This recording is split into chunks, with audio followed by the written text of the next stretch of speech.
Hi everybody, welcome to Carbon's DIY Garage. Today's video is all about some work on this 2000 Subaru Impreza 2.5 RS. It's got 237,000 miles or so on it. And today we're going to replace the PCV valve. It's supposed to be replaced every 15,000 miles or every 15 months. And on this vehicle, we just bought it a month ago, but I got great records from the previous owner. And it was done about 20,000 miles ago. So we're going to go ahead and knock that one out because it's a really simple activity. Let me show you how to do it. The first thing we have to do is find it. So over here on the passenger side of the engine, right pretty much in the middle, in the back, you see that this tube here, this is actually the PCV hose. And this spring clamp holds it onto the PCV valve, and you can just make out the hex threads of the PCV valve right there. It's a 19mm socket, and really it's just a matter of loosening it, putting the new one in, tightening it up. And why to replace the PCV valve, you might ask? I'm going to link a video up in the corner and in the video description on why you need to keep on top of your PCV valve to keep your motor happy. Just a pair of pliers to pull the spring back, and then just a bit of a wiggle to get it off of the PCV valve.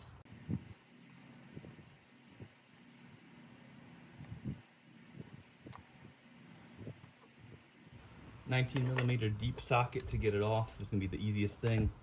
It shouldn't be torqued down there all too tight, but this one appears to be pretty tight, so we'll just be careful breaking it loose.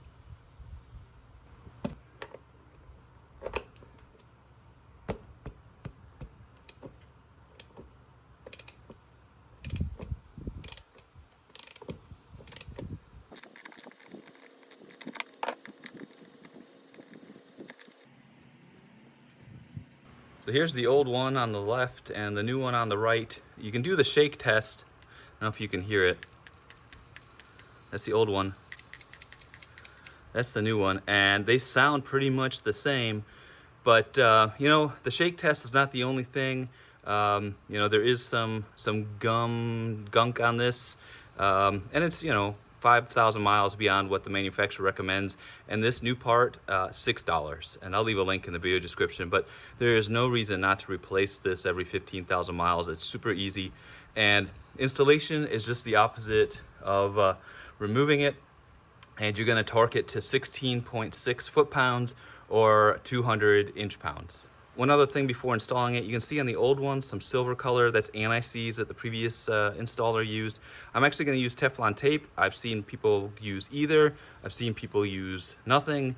But I think putting something on there is going to help you get it out in the future. And I usually go with the Teflon tape.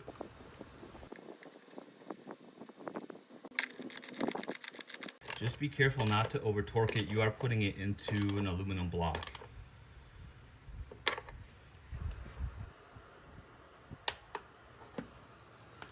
And now we'll just put the hose back on, make sure the spring clamp is on, and that is it. Log it in our maintenance log so we know when we have to do this again for the next time. Hopefully this video has been helpful.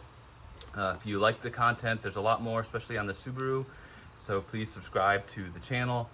Thumbs up if you liked it, comments or questions if you have them, and if you're interested in supporting the channel financially, you can either buy this PCV valve off the link in the video description, use the super thanks button, buymeacoffee.com, all that stuff is in the video description as well. But most importantly, thanks for watching, and until the next one, you guys take care and have a good one.